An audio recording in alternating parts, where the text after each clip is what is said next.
নমস্কার। তো আজ আমি করেছি বেগুন দিয়ে দারুণ একটা রেসিপি, যা পরোটা, গরম ভাত আর রুটির সাথে দারুণ লাগে। একবার নিশ্চয়ই তোমরা ট্রাই করো। তো প্রথমে দেখো, কড়াইতে আমি সর্ষের তেলটাকে গরম করে নিয়েছি এবং তাতে কুচি কুচি করে বেগুনগুলোকে কেটে রাখা ছিল, লবণ মাখিয়ে রেখে দিয়েছিলাম, সেটাই আমি এই কড়াইয়ের মধ্যে দিয়ে দিয়েছি।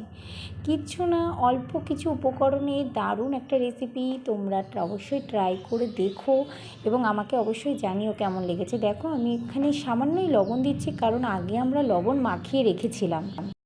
এতে দিয়ে দিচ্ছি 1 চামচ মতো চিনি। এবার আমরা এই বেগুনটাকে খুব ভালো করে ভেজে নেব। তো দেখো, বেগুনটাকে ভালোভাবে ভেজে নেওয়া হয়ে গেছে। এবার এটাকে আমি একটা পাত্রে তুলে নিচ্ছি এবং কড়াইতে তারপর সর্ষের তেল সামান্য পরিমাণে দিয়ে একটা টমেটো কুচি দিয়ে দিচ্ছি এবং তাতে দিয়ে দিচ্ছি সামান্য লবণ, যেন টমেটোটা ভালোভাবে সেদ্ধ হয়ে যায়।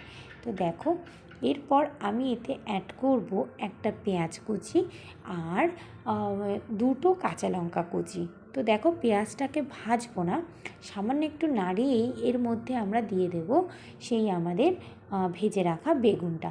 দেওয়ার পর এতে 1/2 চামচ চাট মশলা এবং ধনেপাতা কুচি দিয়ে সামান্য একটু নাড়িয়েই তুলে ফেললেই রেডি আমাদের এই রেসিপিটি। তো এটা খুবই সুস্বাদু। যদি তোমাদের ভালো লাগে, লাইক করো, সাবস্ক্রাইব করো।